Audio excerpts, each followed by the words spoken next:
T20 world cup के super 8 में south Africa के खिलाफ टीम इंडिया के बल्लेबाजों ने ऐसा कहर बरपाया कि इतिहास रच दिया। ईशान किशन, सूर्य कुमार यादव और शिवम दुबे की आतिशी पारियों ने महफिल लूट ली। नमस्कार दोस्तों, हमारे चैनल पर आपका एक बार फिर से स्वागत है। दोस्तों, आज भारत और दक्षिण अफ्रीका के बीच एक बेहद ही रोमांचक सुपर 8 मैच खेला गया, जहां भारतीय बल्लेबाजों ने खूंखार प्रदर्शन करते हुए बोर्ड पर एक पहाड़ जैसा स्कोर टांग दिया। इस वीडियो में हम आपको इस पूरे महामुकाबले की हाइलाइट्स विस्तार से बताएंगे। लेकिन आगे बढ़ने से पहले अगर आप भी भारतीय टीम की इस खतरनाक बल्लेबाजी से गदगद हैं तो इस वीडियो को एक लाइक जरूर करें। आज हमने सिर्फ 300 लाइक्स का लक्ष्य रखा है, तो इसे तुरंत पूरा कर दें। अगर चैनल पर पहली बार आए हैं तो सब्सक्राइब करके बेल आइकन को प्रेस करना ना भूलें। चलिए बिना किसी देरी के इस ब्लॉकबस्टर मैच की पूरी हाइलाइट्स शुरू से जानते हैं। सबसे पहले टॉस पर नजर डालें तो आज सिक्का टीम इंडिया के कप्तान सूर्य कुमार यादव के हाथों से उछला और उन्हीं के हक में गिरा। सूर्या ने बिना झिझक पहले बल्लेबाजी चुनी, जबकि अफ्रीकी कप्तान एडन मार्करम भी पहले गेंदबाजी करने के ही इरादे में थे। इसके बाद ईशान किशन और अभिषेक शर्मा की जोड़ी ओपनिंग करने मैदान पर उतरी। इन दोनों युवा धाकड़ों से एक तेज शुरुआत की उम्मीद थी, खासकर अभिषेक से। लुंगी एनगिडी पहला ओवर लेकर आए और दूसरी ही गेंद पर ईशान ने डीप मिड विकेट के ऊपर से एक गगनचुंबी छक्का जड़कर अपना और टीम का खाता खोला। इसी ओवर की अंतिम गेंद पर ईशान ने स्क्वायर लेग के ऊपर से एक और बेहतरीन बाउंड्री बटोरी और पहले ही ओवर से 13 रन कूटकर इरादे साफ कर दिए। दूसरे ओवर में भी रनों की बारिश जारी रही। ईशान ने एक बार फिर अपनी क्लास दिखाते हुए गेंद को फ्लिक करके बाउंड्री के दर्शन कराए।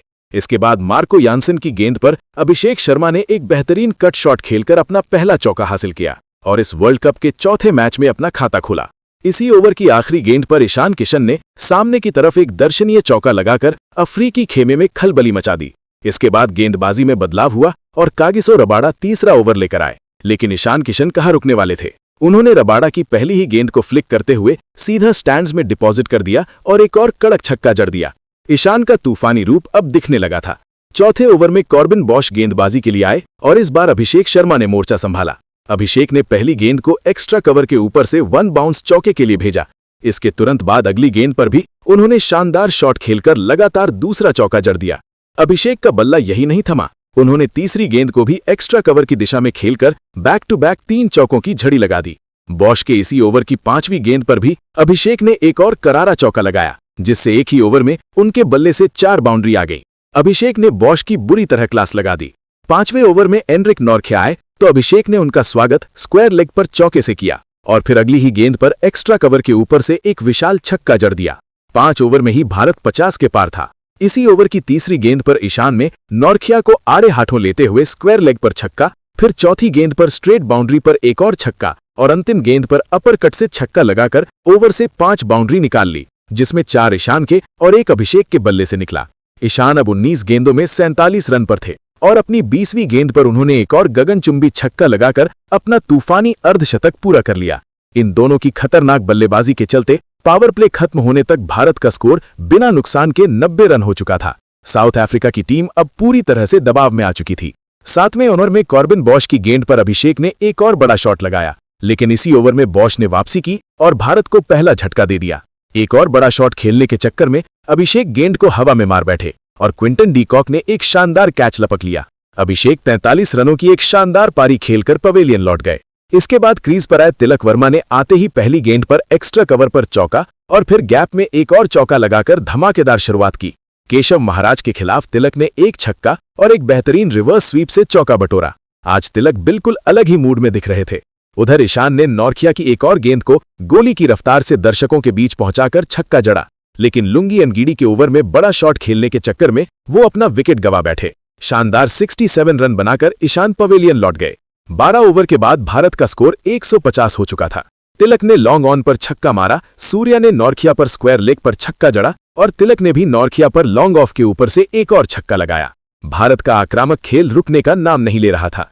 एडन मार्करम खुद आए तो सूर्या ने उन्हें पहले छक्का और फिर फ्लिक से चौका जड़ दिया, लेकिन खतरनाक दिख रहे तिलक वर्मा 19 गेंदों में 45 रन बनाकर यानसन की गेंद पर बोल्ड हो गए। इसके बाद सूर्या ने अपना जलवा बिखेरा और स्क्वायर लेग के ऊपर से लगातार अपना फेवरेट शॉट खेलते हुए छक्के जड़े।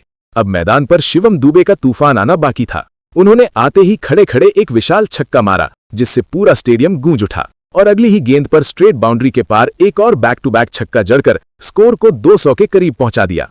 सूर्या ने भी एक्स्ट्रा कवर पर चौका लगाया। 200 रन पूरे हो चुके थे और 4 ओवर अभी भी बाकी थे। दुबे ने एक स्लॉट गेंद को लॉन्ग ऑन पर छक्के के लिए भेजा और फिर शॉर्ट गेंद पर भी चौका जड़कर गेंदबाजों को पस्त कर दिया। अफ्रीकी कप्तान मार्करम पूरी तरह हताश दिख रहे थे। स्पिनर वापस आए तो दुबे ने फिर से लॉन्ग ऑन पर छक्का जड़ दिया। सूर्या ने अंगीडी की गेंद पर शानदार छक्का लगाकर मात्र 21 गेंदों में अपनी तूफानी 50 पूरी कर ली। हालांकि अर्धशतक के तुरंत बाद वो मिड विकेट पर कैच आउट होकर अपनी विकेट गंवा बैठे। आखिरी 2 ओवरों में हार्दिक पांड्या बल्लेबाजी करने आए। आते ही उन्होंने एक नो लुक छक्का लगाया और फिर स्क्वायर लेग की तरफ एक जन्नाटेदार चौका बटोरा। 20वें ओवर में कागिसो रबाडा के सामने हार्दिक ने लगातार 3 गेंदों पर 3 करारे चौके जड़ दिए। पारी की आखिरी गेंद आनी बाकी थी और स्कोर 246 था। हार्दिक ने आखिरी गेंद पर भी सामने की तरफ शानदार चौका लगाकर भारत का स्कोर पूरे 20 ओवर में 250 रन तक पहुंचा दिया। 251 रनों के इस विशाल लक्ष्य का पीछा करने के लिए दक्षिण अफ्रीकी टीम को एक बेहद आक्रामक और तूफानी शुरुआत की दरकार थी। लक्ष्य को भेदने के इरादे से क्रीज पर एडन मार्करम और क्विंटन डी कॉक की सलामी जोड़ी मैदान में उतरी। ये दोनों ही ऐसे खतरनाक बल्लेबाज माने जाते हैं जो किसी भी मैच का रुख पावर प्ले में ही पलट सकते हैं। पारी की शुरुआत भी कुछ उसी अंदाज में हुई। अर्शदीप सिंह के पहले ओवर में मार्करम ने कवर के ऊपर से एक दर्शनीय चौका लगाकर अपने इरादे साफ कर दिए। इन दोनों का यह आक्रामक रवैया यही नहीं रुका। जब दूसरे छोर से गेंदबाजी का जिम्मा हार्दिक पांड्या ने संभाला तो डी कॉक ने उनकी गेंद को स्क्वायर लेग की दिशा में खेलकर एक जबरदस्त बाउंड्री हासिल की। दोनों ही ओपनर्स ने शुरुआत में अपनी क्लास दिखाते हुए कमाल की बल्लेबाजी की। इसके बाद एडन मार्करम ने अपनी गियर बदली और स्पिनर वरुण चक्रवर्ती को निशाने पर लिया। वरुण की गेंद पर मार्करम ने सामने की तरफ एक करारा शॉट लगाते हुए गेंद को सीधा स्टैंड्स में पहुंचा दिया, लेकिन उनका यह आक्रामक रुख ज्यादा देर टिक नहीं सका। उसी ओवर में एक और हवाई फायर करने की कोशिश में मार्करम अपना विकेट गंवा बैठे। अक्षर पटेल ने कोई गलती नहीं की और एक शानदार कैच लपक लिया। इस तरह 29 रन बनाकर मार्करम की पारी का अंत हो गया। मार्करम के आउट होने के बाद युवा सनसनी डेवॉल ब्रेविस मैदान पर आए। हालांकि दूसरे छोर पर क्विंटन डी कॉक ने अपना खूंखार रूप जारी रखा था। इन दोनों के बीच एक बढ़िया साझेदारी पनपती हुई दिखी, जिससे अफ्रीका ने मैच में वापसी करने की पूरी कोशिश की। मगर भारत द्वारा खड़ा किया गया स्कोर इतना पहाड़ जैसा था कि डी कॉक की ये तेज तर्रार पारी भी नाकाफी साबित हो रही थी। देखते ही देखते डी कॉक मात्र 38 गेंदों में 73 रनों के निजी स्कोर पर पहुंच गए थे। लेकिन परेशानी ये थी कि दूसरे छोर से बल्लेबाजों का आना जाना लगा रहा और लगातार विकेट गिरते गए।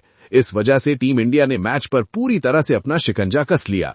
अगर हम डेवॉल्ट ब्रेविस की बात करें तो भारी दबाव के चलते उन्होंने भी अक्षर पटेल की गेंद पर एक बड़ा दांव खेलने की कोशिश की, लेकिन बल्ले का सही संपर्क नहीं हुआ और बाउंड्री लाइन पर खड़े तिलक वर्मा ने एक बेहतरीन कैच पकड़कर भारत को एक और बड़ी सफलता दिला दी।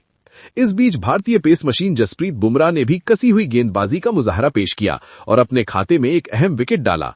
आखिरी ओवरों में डेविड मिलर ने हाथ खोलते हुए एक शानदार अर्धशतक जरूर लगाया, लेकिन वो अपनी टीम को जीत की दहलीज तक ले जाने से कोसों दूर रह गए। भारत के 250 रनों के विशाल लक्ष्य के दबाव में दक्षिण अफ्रीकी टीम निर्धारित ओवरों में केवल 193 रनों पर ही सिमट गई। इस तरह टीम इंडिया ने गेंद और बल्ले दोनों से ऐतिहासिक प्रदर्शन करते हुए इस महामुकाबले को बेहद शानदार अंदाज में जीत लिया।